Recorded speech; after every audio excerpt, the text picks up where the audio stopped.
My name is Daniel, and I never thought I would find myself in a situation like this. I'm a 35-year-old graphic designer, married to my wife, Lisa, for nearly 10 years. We had our ups and downs like any couple, but I believed we were happy. Lisa has always been the adventurous type, eager to explore new places and try new things. That's why, when we decided to spend our anniversary at an Airbnb in the mountains, I thought it would be a perfect getaway for us.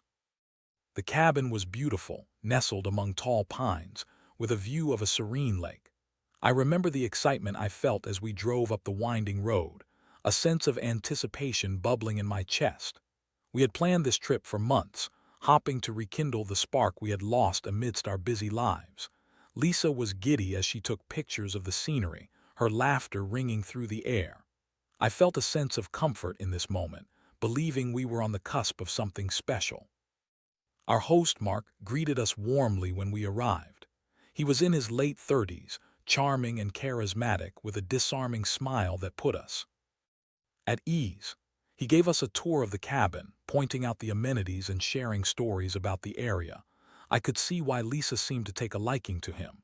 He was friendly, and there was a certain warmth about him that made you want to trust him.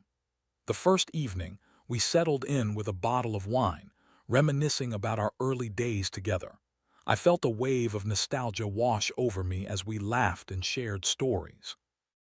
Lisa looked beautiful in the soft glow of the cabin lights, and for a moment everything felt perfect. But as the night wore on, I couldn't shake the feeling that something was off. I tried to brush it aside, telling myself that I was just being paranoid. After all, Lisa and I had been through so much together. I wanted to believe that our bond was unbreakable. However, the nagging feeling lingered in the back of my mind, and I found myself watching her more closely. I dismissed it as anxiety about our relationship, a fear of losing her, but deep down I knew something was brewing. As the days passed, we enjoyed our time at the cabin. We went hiking, cooked meals together, and even spent a night stargazing by the lake. Yet I couldn't shake the feeling that Lisa was distracted. She would often glance at her phone, and I caught her smiling at messages that I wasn't privy to. It made me uneasy, but I didn't want to confront her without concrete evidence. One evening, after a long day of hiking, I decided to take a shower. As the hot water washed over me, I felt a sense of relief. I thought about how much I wanted to reconnect with Lisa, to reignite the passion we once had. But when I stepped out of the shower wrapped in a towel, I found her phone lying on the bathroom counter. It was a moment of weakness that would change everything. I hesitated, my heart racing. I knew I shouldn't snoop, but curiosity got the better of me. I picked up the phone and unlocked it. Her password was the same as it always had been.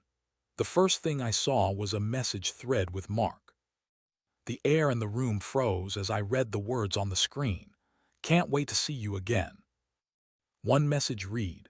Another followed. "Last night was amazing." With each line I read, my stomach twisted tighter.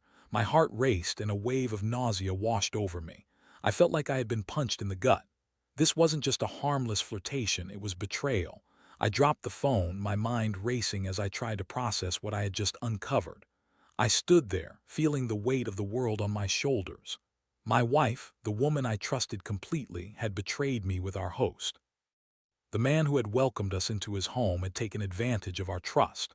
Anger boiled inside me, mingling with the pain of betrayal. I knew I had to confront Lisa, but I needed to gather my thoughts first. I stepped outside onto the porch, the cool air biting at my skin. The lake shimmered under the moonlight, but I felt none of its beauty. Instead, I was engulfed in a storm of emotions: anger, sadness, confusion, and a desperate need for answers. With my heart pounding, I took a deep breath and prepared myself for the confrontation that lay ahead. I couldn't believe this was happening to me. I had always thought my life was a fairy tale, but now I was living a nightmare. The confrontation was inevitable, and I knew I couldn't delay it any longer. I felt like a soldier preparing for battle, my heart racing and my palms clammy. I could hear Lisa in the kitchen, humming softly as she prepared dinner. The aroma of garlic and herbs wafted through the air, a stark contrast to the turmoil brewing inside me. I took a moment to collect myself, packing back and forth on the porch, trying to find the right words. Finally, I steeled myself and walked back inside, my heart pounding like a drum. Lisa looked up at me, her smile brightening her face. But as soon as she saw the expression on mine, the smile faded, replaced by confusion. I didn't waste any time. "Lisa, we need to talk," I said, my voice steady despite the chaos inside. "Sure, what's up?" she replied, her brow furrowing as she put down the knife. I took a deep breath, trying to keep my emotions in check. "I found something on your phone," I said, watching her reaction closely. Her eyes widened, and for a brief moment I could see a flicker of fear. "What do you mean?" "Messages with Mark," I said, my voice low but firm. "You know, our Airbnb host. The messages where you told him how amazing last night was." The color drained from her face, and she opened her mouth to respond, but no words came out.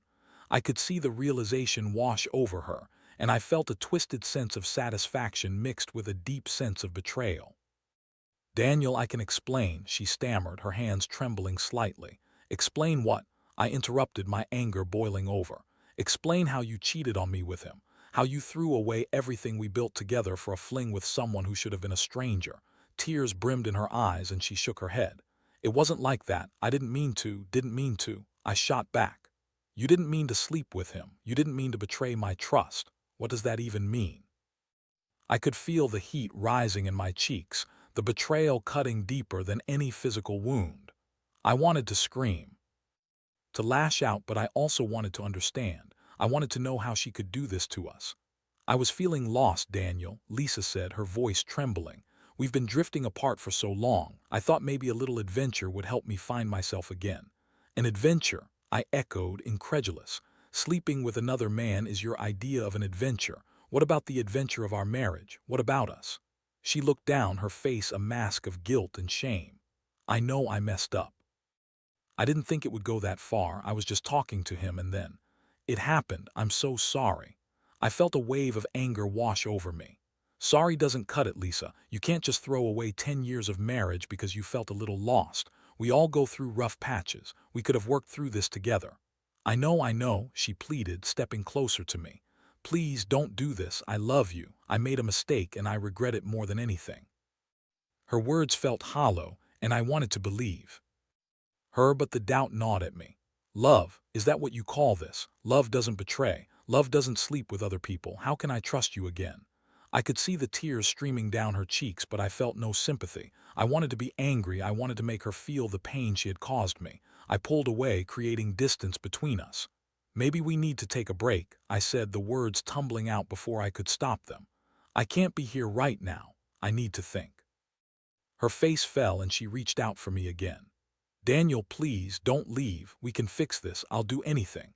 But I couldn't bear to look at her. I turned and walked out of the cabin, the door slamming shut behind me. I felt like I was walking through a fog, my mind racing with thoughts of betrayal and anger. I needed to be alone to process the emotions swirling inside me. I stepped outside into the cool night air, the stars twinkling above like distant memories.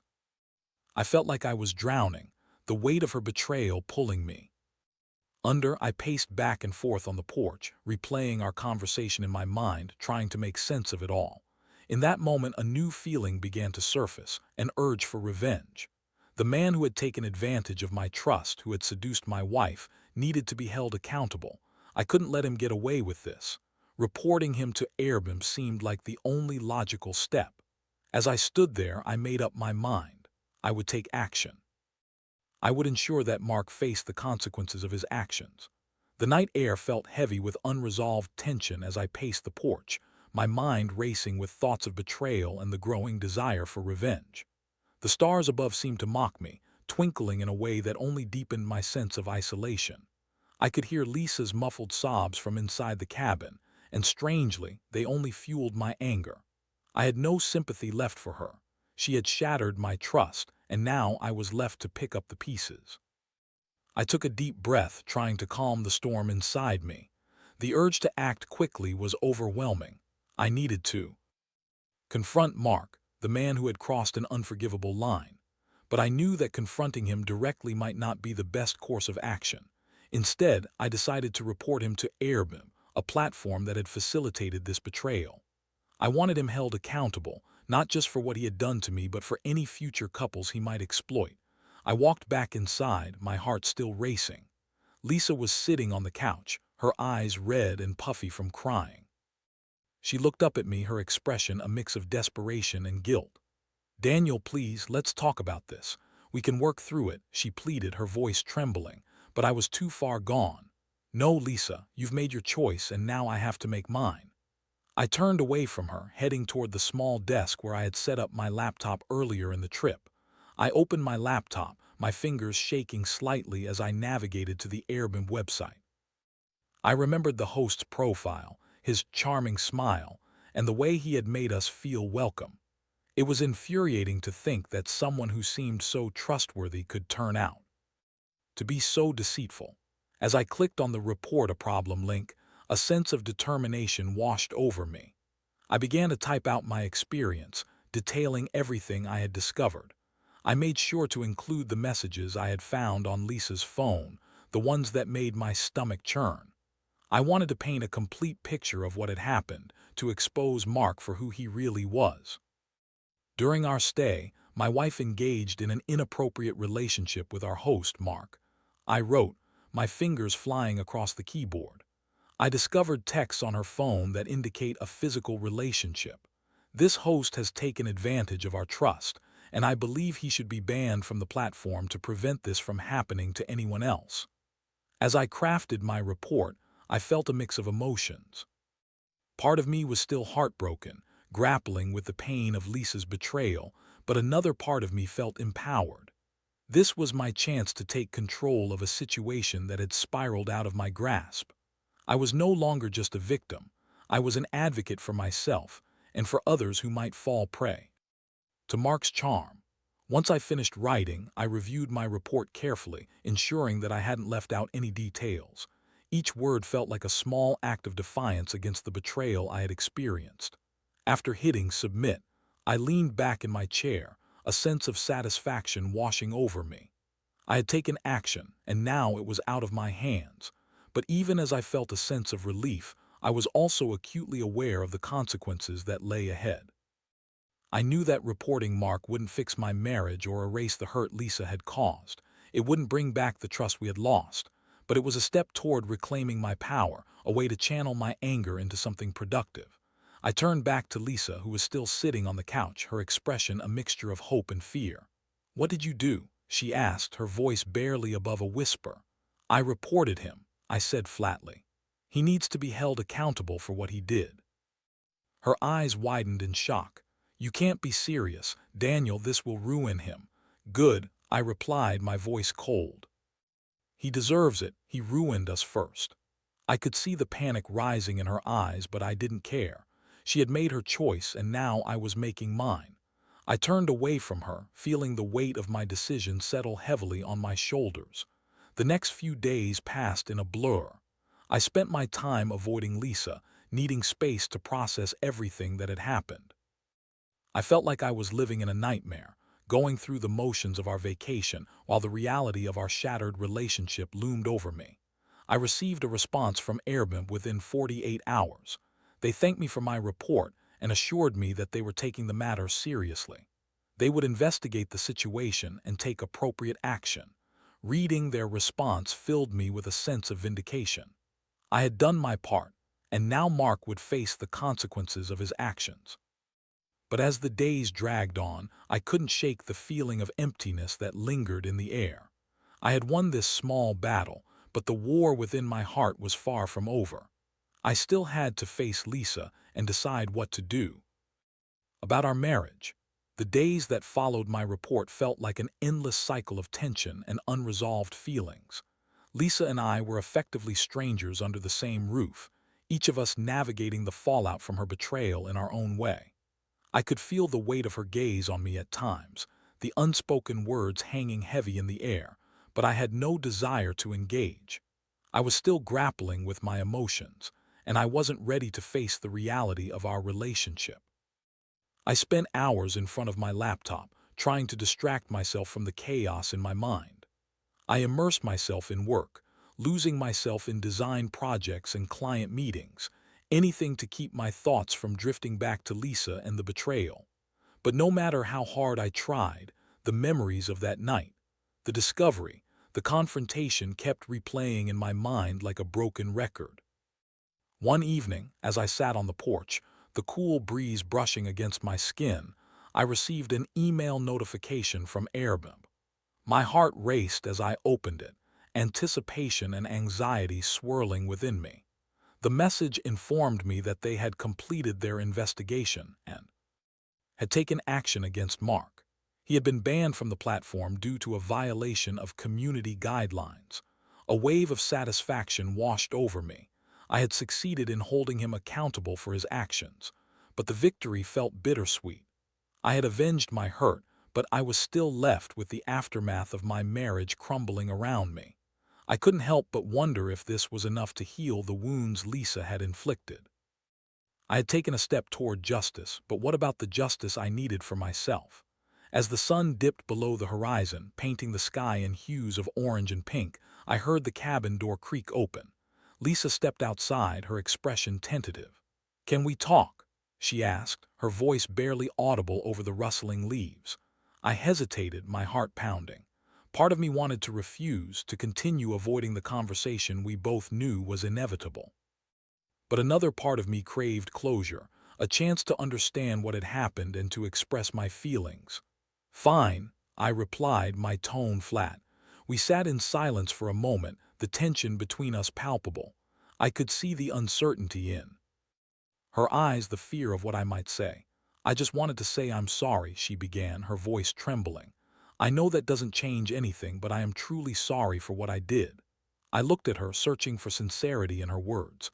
"You keep saying you're sorry, but what does that even mean now? You broke my trust, Lisa. You shattered everything we built together." "I know," she said, tears welling in her eyes. "I was foolish and selfish. I let my insecurities get the best of me. I thought I was looking for excitement, but all I did was hurt you." "Excitement?" I scoffed. "You thought cheating on your husband was a way to find excitement. You could have talked to me, Lisa. You could have told me how you felt. Instead, you chose to betray me with the very man who was supposed to be our host." "I didn't think it would go that far," she pleaded, her voice breaking. "I didn't mean to fall for him. It just happened. I was confused about where we were in our relationship. I thought maybe a little thrill would remind me of what we used to have." I felt a surge of anger mixed with sadness. "And now what? You think saying sorry will fix everything? You think we can just go back to how things were?" "No, I don't expect that," she replied, her voice desperate. "I just want a chance to make it right. I love you, Daniel. I still love you. I made a terrible mistake, and I want to do whatever it takes to earn your trust back." Her words hung in the air between us, and I felt a tug at my heart.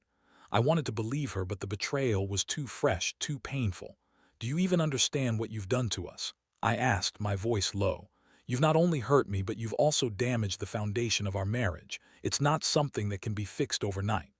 "I know," she whispered, her eyes pleading. "But I'm willing to fight for us, Daniel. I want to go to counseling to work through this together. I don't want to lose you." The sincerity in her voice pierced through my anger, and I felt a flicker of hope, but that flicker was quickly overshadowed by the reality of the situation. "I don't know if I can trust you again, Lisa. Trust is everything in a marriage. You've broken that, and I don't know how to rebuild it." "I understand," she said, her voice thick with emotion. "But please, let's at least try. I'll do whatever it takes to show you that I can be the wife you deserve." I looked into her eyes, searching for any hint of the woman I had fallen in love with. The pain was still raw, but I couldn't deny the love I still felt for her, despite everything. "You need to understand that this is going to take time. I'm not sure how I feel right now, and I need space to process everything." "Of course," she said, her voice softening. "I'll give you space, but please don't shut me out completely. I want to be here for you, to work through this together." As I sat there, I realized that while I had taken a step toward justice for myself by reporting Mark, the real battle lay ahead. It was about whether I could find it in my heart to forgive Lisa and whether we could rebuild what had been broken. The days following our conversation felt like a tightrope walk between hope and despair. I had established some boundaries, giving myself the space I desperately needed while allowing Lisa to show her commitment to repairing our relationship. We didn't talk much, but I could see that she was trying. She took on more responsibilities around the cabin, cooking meals, cleaning, and even leaving little notes of encouragement for me to find. I appreciated the effort, but the shadow of betrayal still loomed large over us. I spent my days trying to focus on work, but my mind often drifted back to the events that had unfolded. Lisa's infidelity played on repeat in my mind, a constant reminder of the fragility of trust. I felt like I was living in a limbo, oscillating between wanting to forgive her and being consumed by anger and hurt. One evening, as I sat on the porch with a glass of wine, I couldn't help but reflect on how far we had come. Our anniversary trip, which was supposed to be a celebration of our love, had turned into a battleground for our relationship. I thought about the times we had laughed together, shared dreams, and made plans for the future. It felt like a lifetime ago, and I wondered if those moments could ever be reclaimed. Lisa joined me on the porch, her presence bringing a mix of comfort and tension. She sat down beside me, her eyes searching my face for any sign of hope. "Can I ask you something?" she said softly. "Sure," I replied, bracing myself for what was to come. "Do you think we can still make this work?" she asked, her voice barely above a whisper. "I know it's going to take time, but I want to fight for us. I don't want to lose you." I took a deep breath, the weight of her words pressing down on me. "I don't know, Lisa, I really don't. I still feel so betrayed. It's hard to imagine a future when I can't see past the hurt." "I understand," she said, tears glistening in her eyes. "But I'm willing to do whatever it takes to show you that I can be the wife you deserve. I'll go to counseling. I'll be open about everything. I just need you to give me a chance." "Counseling," I echoed, considering her suggestion. "It might help us figure out what went wrong and how we can fix it. But I need to be honest with you, it's going to be a long road." "I'm ready for that," she said, her determination shining through her sadness. "I'll do anything to earn your trust back." We sat in silence for a moment, the tension between us shifting. I could see the sincerity in her eyes, and despite the pain, I felt a flicker of hope. Maybe counseling could help us navigate this mess. I had always believed in the power of communication, and perhaps this was the step we needed to take. "Okay," I said finally, my voice steady. "Let's look into counseling and see where it leads us. But I want you to know that this isn't going to be easy. It's going to take time, and there will be times when I might not want to talk or when I'll feel angry." "I understand," she replied, her voice filled with gratitude. "I'm willing to be patient. I just want to make things right." As we continued to talk, I could see a glimmer of the connection we once had. It was fragile, but it was there. We discussed potential counselors and set a plan to start the process as soon as we returned home. I felt a sense of relief wash over me. Perhaps this was a turning point, a chance to rebuild what had been lost. In the following days, I noticed Lisa making more of an effort to engage with me. She would ask about my day, share her thoughts on what we could do together, and even suggest activities that we used to enjoy. I found myself softening toward her, the walls I had built beginning to crumble. But even as we took steps toward healing, I couldn't shake the feeling of uncertainty. The memory of Mark lingered in my mind, a reminder of the betrayal that had shattered my trust. I often wondered what he was doing now, if he had moved on without a care in the world. I felt a surge of anger at the thought of him living his life while I was left to pick up the pieces. One afternoon, as I returned from a walk, I received another email from Airbnb. My heart raced as I opened it, my fingers trembling slightly. They informed me that Mark had been banned from the platform, and they thanked me for bringing the issue to their attention. They assured me that they were committed to maintaining a safe community for all users. I felt a mix of satisfaction and emptiness. I had succeeded in my mission to hold him accountable, but it did little to fill the void in my heart. I still had to confront the reality of my marriage and the long journey ahead. As I prepared for the counseling sessions, I knew that the road to healing would be fraught with challenges. But I also recognized that it was a necessary step if I wanted to move forward, whether that meant rebuilding our marriage or finding a way to let go. As we arrived back home, the familiar surroundings felt different. The comfort of our space was overshadowed by the weight of what had transpired during our trip. Every corner of our house held memories, some joyful, some painful, and I could help but feel a sense of dread as we stepped through the front door. We had scheduled our first counseling session for the following week.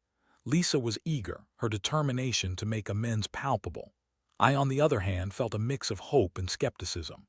I wanted to believe that we could work through this, that there was still a chance for us, but the scars of betrayal were fresh and raw. In the days leading up to our session, we began to communicate more openly. We talked about our feelings, her guilt, my anger, and while it was uncomfortable, it felt like a step in the right direction. I noticed that Lisa was being more transparent about her emotions, and her willingness to share made me feel slightly more at ease.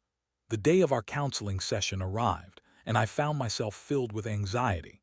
I wasn't sure what to expect, but I knew that this was a crucial step in our journey.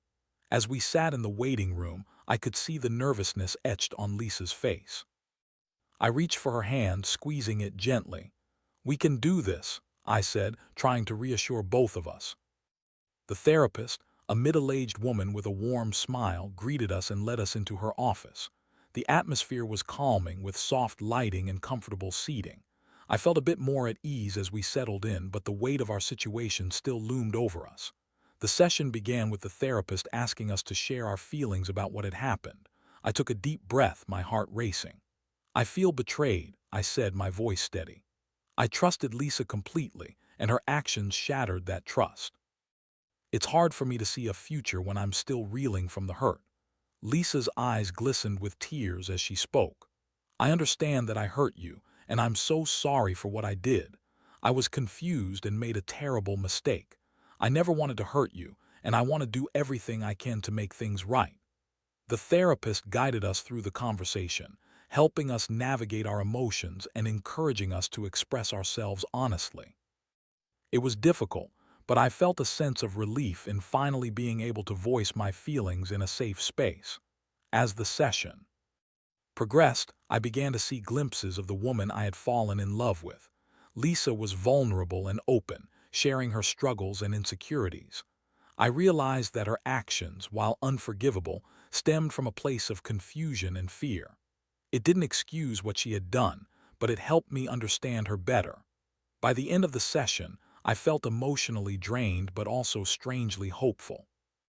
We discussed strategies for rebuilding trust and agreed to continue working together in counseling. It was a small step, but it felt significant. In the weeks that followed, we attended several counseling sessions. Each one was a mix of challenging conversations and moments of vulnerability. We tackled difficult topics, our communication issues, the breakdown of our emotional connection, and our individual insecurities. It wasn't easy, but with each session, I felt a little more capable of forgiving Lisa and a little more willing to rebuild our relationship. As the days turned into weeks, I noticed changes in our dynamic. Lisa was making a genuine effort to be more present and engaged in our relationship. She would surprise me with small gestures, cooking my favorite meals, planning date nights, and leaving little notes of encouragement.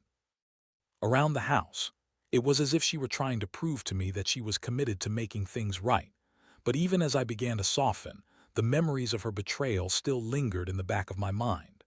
I had moments of doubt, times when I questioned whether I could truly forgive her or if I would always carry the weight of her infidelity. One night, as we sat together on the couch, I finally voiced my concerns. "I want to believe that we can move forward, but I'm scared, Lisa. I'm scared that I'll never fully trust you again." "I understand," she replied softly, her eyes filled with empathy. "But I promise to work every day to earn that trust back. I know it's not easy, and I'm willing to be patient. I love you, Daniel, and I don't want to lose you." Her words resonated with me, and I felt a flicker of hope. I realized that rebuilding trust would take time, but I was willing to take that journey with her. As we continued counseling, we also began to reconnect in other ways. We started to rediscover the joy in our relationship, sharing laughter, going on adventures, and supporting each other through the ups and downs. It felt like we were slowly but surely finding our way back to each other. The road to healing was far from linear. There were still moments of pain and reminders of the hurt. But with each passing day, I felt stronger, more resolute in my decision to fight for our marriage. Ultimately, I learned that love is not just about the good times. It's about weathering the storms together and emerging stronger on the other side. Our journey was just beginning, but I was cautiously optimistic about what lay ahead. As I looked at Lisa, I saw not just the woman who had betrayed me, but also the woman who was willing to fight for our love. And for the first time in a long while, I felt hopeful about the future.